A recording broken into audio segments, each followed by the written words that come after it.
நம்ம உடம்போட ஒவ்வொரு அணுவிலும் ஒரு ரகசிய முத்திரை இருக்குன்னு சொன்னா நம்புவீங்களா? இது ஏதோ தற்செயலா நடந்ததில்ல. நம்ம உடம்புல பல கோடி செல்கள் இருக்கு. இந்த செல்கள் எல்லாம் சிதறி போகாம ஒன்னா ஒட்டி பிடிச்சு நம்ம உருவம் மாறாம இருக்க உதவுறது லாமினின் அப்படிங்கிற ஒரு புரத மூலக்கூறு.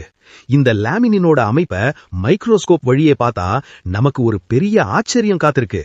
ஏன்னா இது அச்சசலா ஒரு சிலுவை வடிவத்தில் இருக்கு. ஒரு கட்டம் உடல் உறுதியா நிலைச்சு நிக்க இந்த சிலுவை வடிவ புரதம் தான் அடிப்படை காரணம். அறிவியல் இப்பதான் இதை கண்டுபிடிச்சிருக்கு. ஆனா நம்ம வேதாகமம் இத பல நூற்றாண்டுகளுக்கு முன்பே சொல்லிருச்சு. கொலோசையர் 1:17 சொல்லுது, எல்லாம் அவருக்குள் நிலை நிற்கிறது. கவனிச்சிங்களா? இயேசு கிறிஸ்து சிலுவையில நமக்காக உயிரை கொடுத்தது மட்டுமல்ல, இன்னைக்கும் அதே சிலுவை வடிவத்துல நம்ம ஒவ்வொரு செல்லையும் அவர்தான் தாங்கிக்கிட்டு இருக்கார். வாழ்க்கையில நீங்க உடைஞ்சு போன மாதிரி உணரலாம். ஆனா நம்ம படைச்சவர் நம்மள ஒருபோதும் விழவிட மாட்டார். ஏன்னா நம்மள தாங்குற அந்த சிலுவை நமக்குள்ளேயே இருக்கு. இந்த உண்மை இன்னொருத்தருக்கு நம்பிக்கையை